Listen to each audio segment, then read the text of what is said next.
الحمد لله رب العالمين والعاقبة للمتقين ولا عدوان إلا على الظالمين وأشهد أن لا إله إلا الله ولي الصالحين وأشهد أن محمدا عبده ورسوله أرسله الله عز وجل بالحق بشيرا ونذيرا وداعيا إلى الله بإذنه وسراجا منيرا. عباد الله، أوصيكم وأوصي نفسي بتقوى الله عز وجل، وقد فاز المتقون. قال الله تعالى: يا أيها الذين آمنوا اتقوا الله حق تقاته ولا تموتن إلا وأنتم مسلمون. يا أيها الناس اتقوا ربكم الذي خلقكم من نفس واحدة وخلق منها زوجها وبث منهما رجالا كثيرا ونساء واتقوا الله الذي تساءلون به والأرحام إن الله كان عليكم رقيبا. قال صلى الله عليه وسلم: اتق الله حيثما كنت وأتبع السيئة الحسنة تمحها وخالق الناس بخلق حسن. Utukufu wa Islam, baada ya kumshukuru Mwenyezi Mungu Subhanahu wa Ta'ala na kumtakia rahma mtume wetu Muhammad sallallahu alayhi wasallam,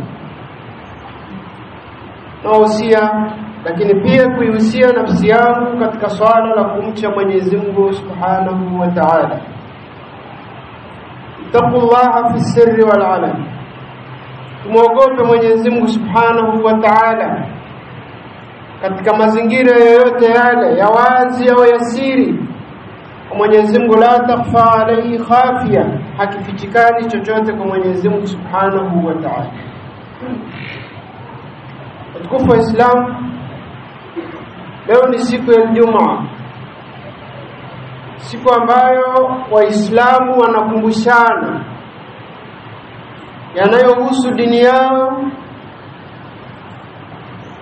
yanayowahusu ambayo yanawazunguka katika maisha yao ya kila siku. Na Mwenyezi Mungu Subhanahu wa Ta'ala, baada ya kutuumba, kutuweka katika huu ulimwengu, hakutuweka tufanye tuyatakayo sisi, hapana, bali akatuletea sheria kuanzia mwanadamu wa kwanza Adam na familia yake hadi wa mwisho. Mwenyezi Mungu hajawaacha wanadamu hawa waishi watakavyo wao, bali waishi kwa mpango anaotaka Mwenyezi Mungu Subhanahu wa Ta'ala. Na lengo kubwa na Mwenyezi Mungu kutuumba, anasema Mwenyezi Mungu: wama khalaqtul jinna wal insa illa liya'budun, sikuwaumba majini na wanadamu isipokuwa lengo waniabudu. Hakuna hata mmoja kati yetu aliyepeleka maombi kwa Mwenyezi Mungu Subhanahu wa Ta'ala aumbwe au kiumbe kingine chochote, kwamba kimepeleka maombi, wazo, maoni kwa Mwenyezi Mungu aumbwe kiumbe ambaye ni mwanadamu. Hakuna, bali Mwenyezi Mungu mwenyewe kwa elimu yake na kwa malengo maalum akatuumba sisi wanadamu na kutuweka katika huu ulimwengu. Kama nilivyotangulia kusema, lengo la Mwenyezi Mungu ni kumwabudu yeye,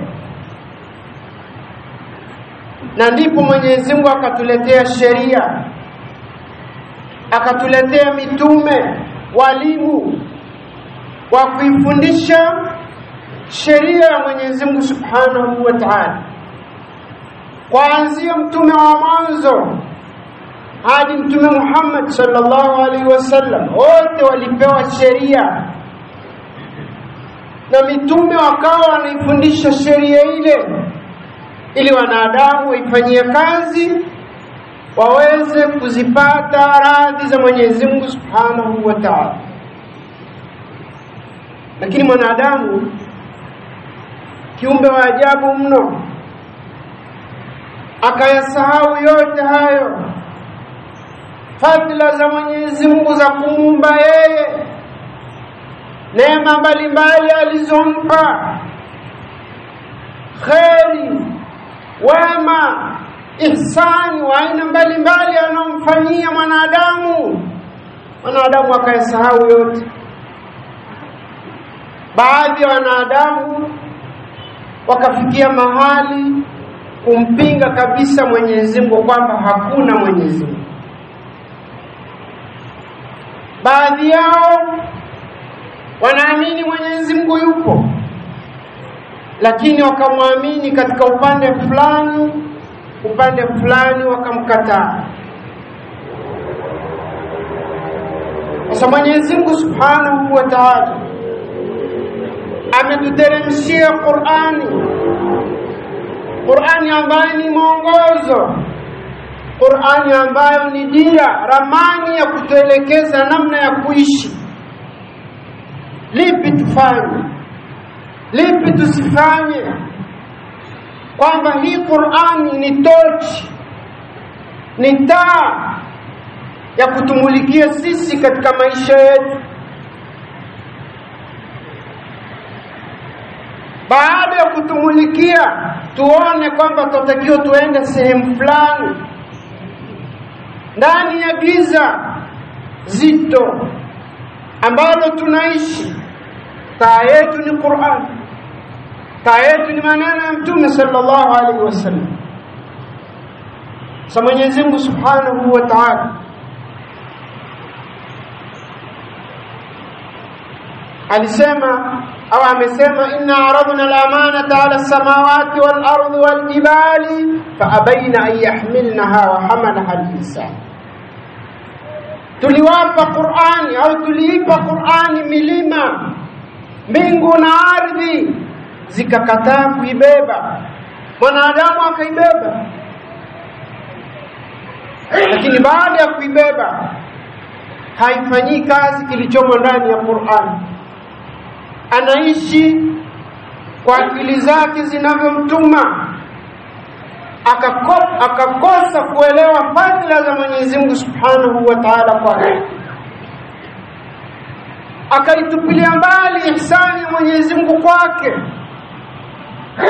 akajiona yeye ndiyo mwanadamu na yeye ana uwezo, akasahau uwezo Mwenyezi Mungu Subhanahu wa Ta'ala. Mwenyezi Mungu ndani ya Qur'an ameapa kwa vitu mbalimbali, washamsi wa duhaha walqamari idha talaha. Mwenyezi Mungu ameapa kwa jua, ameapa kwa mwezi. Mwenyezi Mungu ameapa kwa wadhuha wal-layli idha saja. Mwenyezi Mungu ameapa watini wazaituni. Mwenyezi Mungu ameapa kwa vitu mbalimbali, wal asr innal insana lafi khusr. Kwa nini anaapa kwa vitu hivi?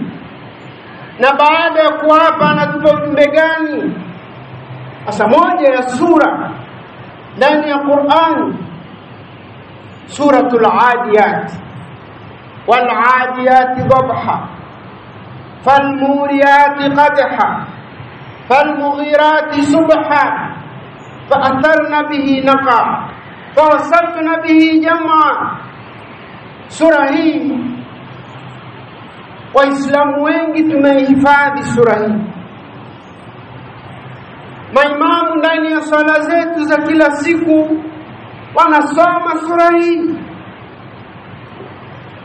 sio sura ndefu, ni katika sura fupi. Mwenyezi Mungu anaapa na kitu gani? Wal adiyati dhabha. Mwenyezi Mungu ndani ya sura hii kwa itifaki wanawachuoni ameapa kwa farasi. Al-khayl, farasi. Mwenyezi Mungu akaapa kwa farasi ambao wanaenda mbio, hali wakipumua kwa ile sababu ya kuruka kwao katika kushambulia na katika kukimbia. Wal adiyati dhabha, anaapa kwa farasi. Baadhi ya wanawachuoni wanasema ameapa kwa ngamia, lakini aya za mbele zinaonyesha ni farasi, kwa sababu ngamia hafanyi haya anayofanya farasi. Falmughirati subha, wanaoshambulia wakati wa asubuhi, hawa sio ngamia, hawa ni farasi. Falmughirati, wanaoshambulia wakaingia katika mapigano, pamoja na kwamba anaongozwa na mwanadamu. Mwenyezi Mungu anaapa kwa farasi. Farasi ni viumbe katika viumbe wa Mwenyezi Mungu Subhanahu wa Ta'ala. Zama za mwanzo za Waarabu na hata leo hii, farasi ni mnyama muhimu sana, ni mnyama bora sana, ni mnyama ambaye aliheshimika na kuthaminiwa enzi hizo na hadi leo. Yawezekana sisi zama hizo hatukuishi, na ndiyo hatukuishi, na hatujui walichokifanya Waarabu na wanyama wao enzi hizo, lakini leo hii tutashuhudia mashindano ya farasi wakiruka katika michezo mbalimbali. Mwenyezi Mungu anaapia farasi. Kwa nini ameapia farasi? Na farasi anayezungumzwa hapa na Mwenyezi Mungu ni yule ambaye anashiriki kwenye mapigano, sio anayekimbia tu kwenye mashindano ya kawaida, nani awe wa kwanza, nani awe wa mwisho. Farasi anayekimbia katika mapigano akashambulia, na katika kushambulia kwake, katika kuruka na kurudi, hadi anatoa cheche kwenye kwato zake. Sasa Mwenyezi Mungu anamwapia huyu, ni jambo zito na gumu analolifanya, akiongozwa na wanadamu. Sasa baada ya kuapa, Mwenyezi Mungu anaapia nini? Ninaposema wallahi wa billahi wa tallahi, utakuwa unasubiria kitu. Kwa nini wallahi? Kwa nini wa billahi? Kwa nini wa tallahi? Wallahi wa billahi, kesho nitasafiri, kesho nitaenda sokoni, kesho nitafanya jambo fulani. Sasa na Mwenyezi Mungu ni hivyo hivyo, ameapa kwa apia farasi. Innal insana lirabbihi lakanu, hiki ndio anachokiapia Mwenyezi Mungu Subhanahu wa Ta'ala. Hakika mwanadamu lirabbihi, kwa Mola wake, lakanu, ni mtovu wa fadhila, anakosa fadhila kwa Mwenyezi Mungu, anakosa heshima kwa Mwenyezi Mungu, anakosa kuitambua neema za Mwenyezi Mungu kwake, anaacha kutambua uwezo wa Mwenyezi Mungu kwake, kiasi kwamba mwanadamu huyu akafanya yake akayaacha ya Mwenyezi Mungu. Innal insana lirabbihi lakanu.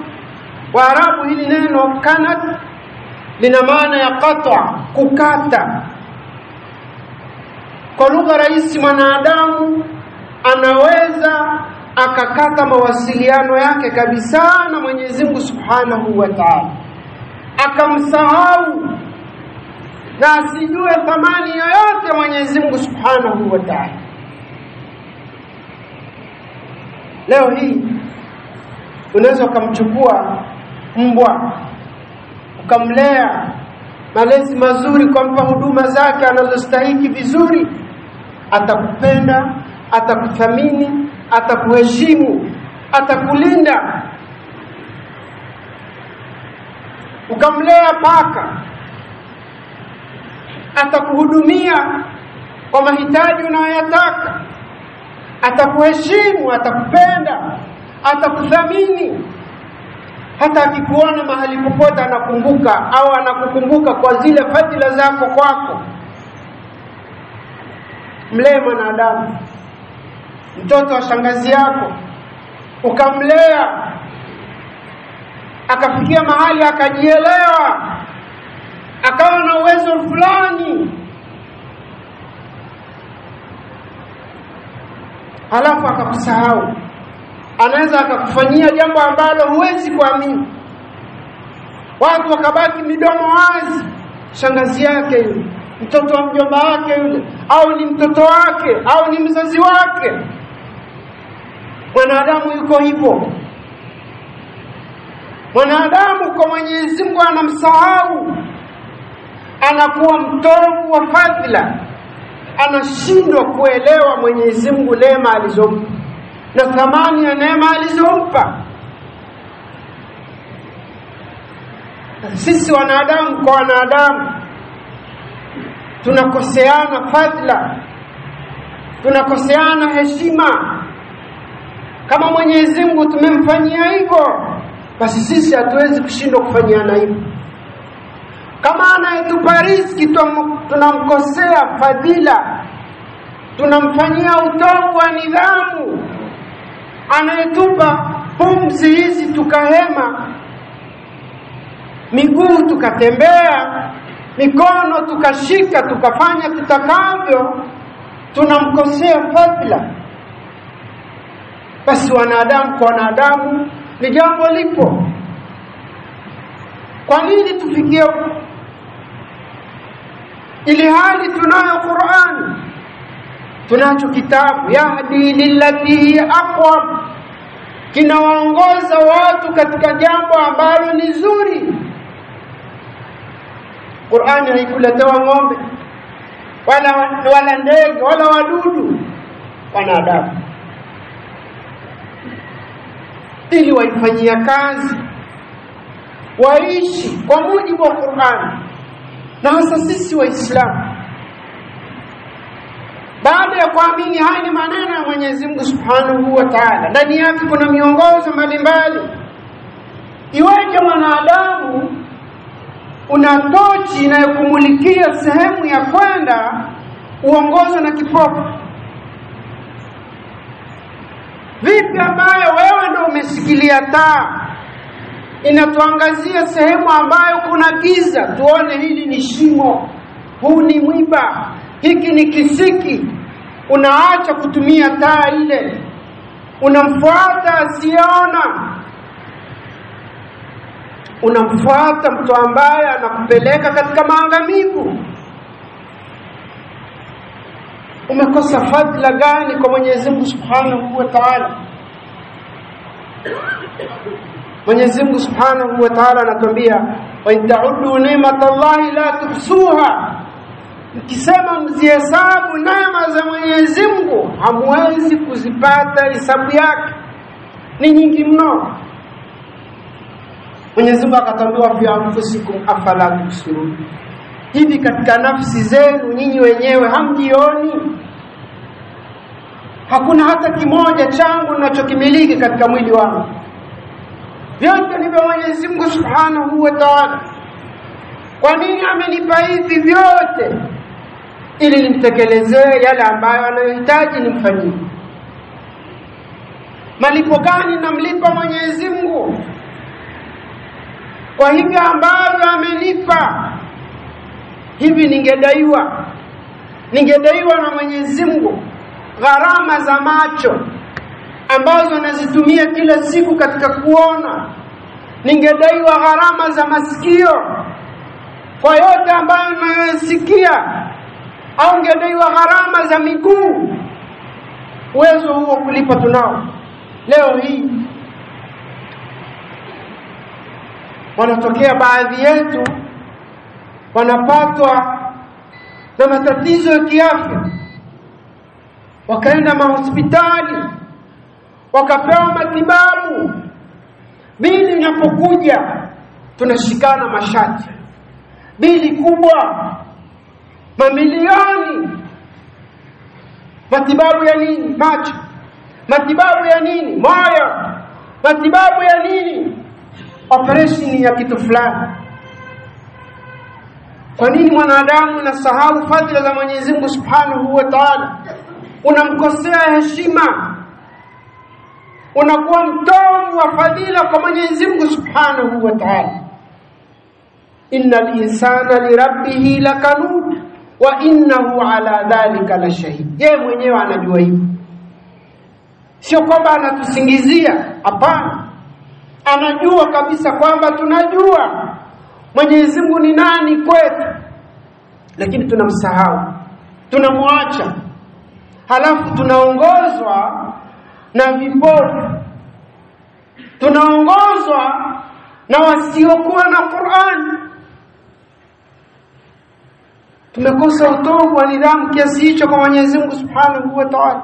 Wa innahu ala dhalika la shahid wa innahu lihubbil khairi la shadid. Mwanadamu anapenda khairi mno, anapenda aishi maisha raha, lakini hajui raha hizo anajisababisha nani.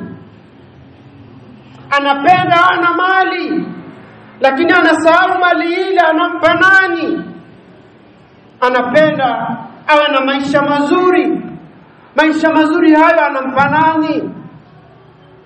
Wa innahu lihubbil khairi la shadid afala ya'lamu idha bu'thira ma fil qubur.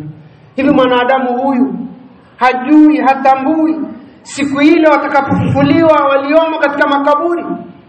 Wa husila ma fi sudur, vikatolewa vyote vilivyo katika vifua vyao. Waislamu tufikia mahali tuisome Qur'ani tuielewe, tusisome Qur'ani kwa kuimba.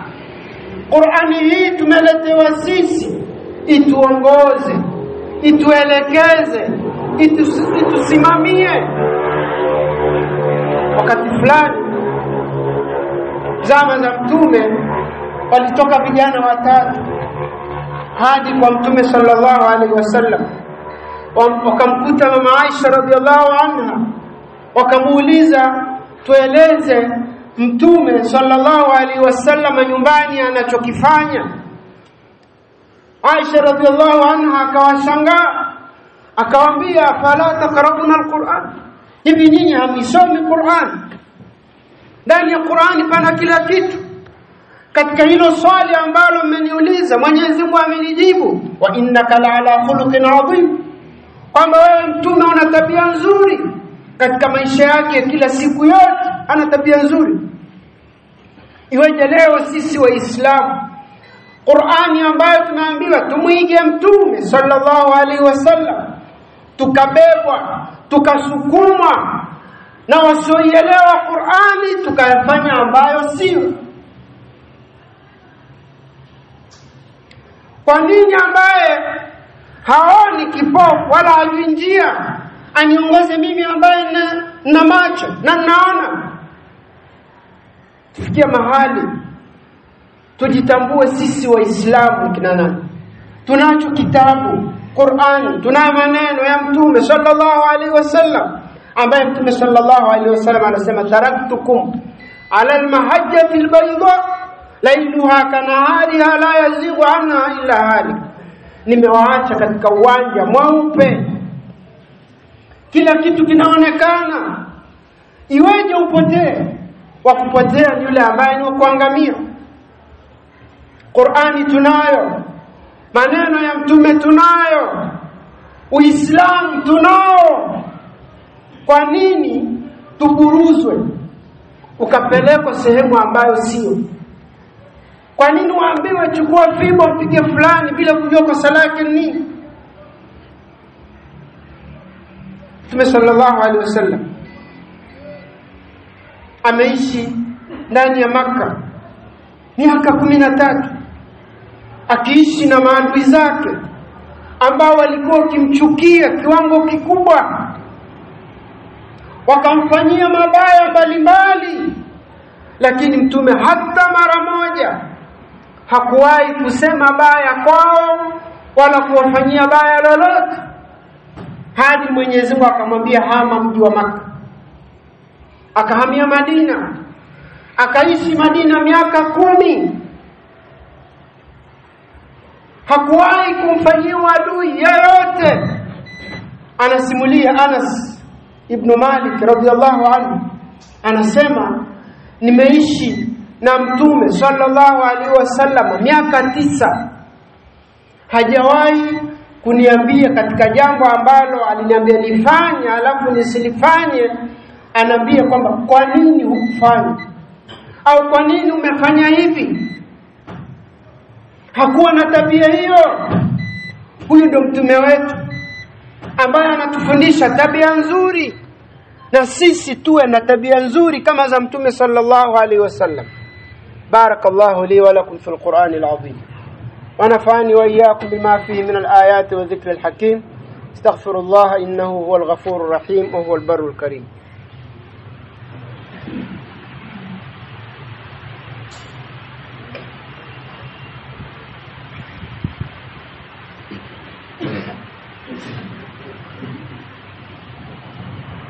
الحمد لله رب العالمين والعاقبة للمتقين ولا عدوان إلا على الظالمين وأشهد أن لا إله إلا الله ولي الصالحين وأشهد أن محمدا عبده ورسوله أما بعد. Malizia sehemu ya pili ya khutba yetu ambayo tunazungumzia mafundisho ndani ya Qur'an. Mafundisho hayo tumepewa sisi wanadamu, tuishi kwa mujibu wa mafundisho hayo, tuishi kwa elimu ambayo imo ndani ya Qur'an, tuishi kama alivyoishi Mtume sallallahu alaihi wasallam. Wakati fulani Umar ibn al-Khattab radhiyallahu anhu walizozana na Abu Bakr as-Siddiq radhiyallahu anhu. Abu Bakr akamuomba msamaha Umar, lakini Umar akakataa kumsamehe Abu Bakr. Abu Bakr baada ya kuona imekuwa mazito kwa Umar, akaona hana namna, hakuchukua jiwe ampige Abu Umar wala hakumshambulia kwa neno lolote wala hakumfanyia tabia mbaya yoyote. Aliongoza moja kwa moja kwa kiongozi Mtume sallallahu alaihi wasallam, akapeleka mashtaka kwa Mtume sallallahu alaihi wasallam. Simulizi anasema Mtume akiwa amekaa, Abu Huraira amekaa na masahaba wake, ghafla anamuona Abu Bakari anakuja ameshikilia shuka yake hadi alipoikunja paka magoti anaonekana. Anakuja kwa Mtume sallallahu alaihi wasallam. Mtume alipomuona akawaambia masahaba, huyu bwana anayekuja ana jambo. Hadi akafika kwa Mtume sallallahu alaihi wasallam, akaeleza kwamba wametokea kidogo mimi utofauti na Umar ibn al-Khattab, lakini nikamuomba msamaha akanikatalia. Umar naye baada ya muda akajirudi kwamba amekosea. Yeye akaongoza moja kwa moja hadi nyumbani kwa Abu Bakr. Anauliza nyumbani kwa Abu Bakr, anaambiwa Abu Bakr hajafika nyumbani. akajua huyu ameenda kwa Mtume sallallahu alaihi wasallam, naye akaongoza hadi kwa Mtume sallallahu alaihi wasallam. Alipofika wala Umar hakuzungumza, bali Mtume ndo aloanza kuzungumza. Akawaambia, kwa nini mnamkera rafiki yangu? Kwa nini mnamuudhi sahiba wangu? Wakati ule ambao nilitumwa kwenu nyinyi mlinikataa, lakini Abubakar alinisadikisha. Niliwataka msaada mnisaidie, mkanikatalia, lakini Abubakar akanisaidia. Akawaambia, sitaki kuona mnamkera rafiki yangu Abubakar. Kwa hadithi hii ninapotolea ushahidi ni kitendo cha Abubakari baada ya kugombana na Umar. Abubakari hakuchukua hatua yoyote mbaya dhidi ya Umar, akiamini uongozi upo, akapeleka swala lake kwa kiongozi. Hakuchukua hatua zake binafsi yeye mwenyewe aamue kwa sababu ana nguvu, au kwa sababu Umar ni mdogo, au kwa sababu Abubakar kabila lake dogo. Hakufanya hivyo, aliongoza moja kwa moja kwa Mtume sallallahu alaihi wasallam, na Qur'ani ndivyo inatuelekeza hivyo. Tunapotokewa na jambo ambalo tumeshindwa kuelewana, farudduhu ila Allahi wa rasuli, rejeni kwenye Qur'ani na kwenye maneno ya Mtume sallallahu alaihi wasallam. Lakini sio sisi kwa sisi tukavunjiana heshima, tukapigana, tukatukanana. Uislamu hakufundishwa hivyo. Uislamu ni dini salam, ya amani. Kama tumezozana, tumalizane kwa amani. Kama hatujaelewana, tufikie mahali tuelewane kwa amani, lakini sio kwa maneno mabaya. Kuna leo na kesho.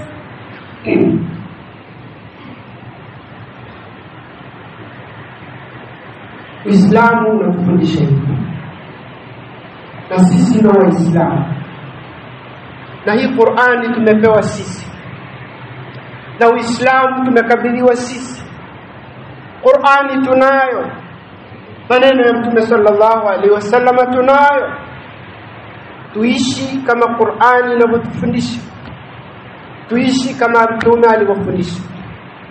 Mwenyezi Mungu Subhanahu wa Ta'ala jalieni katika ambao wanaoyasikiliza maneno ya Mwenyezi Mungu na kuyafanyia kazi.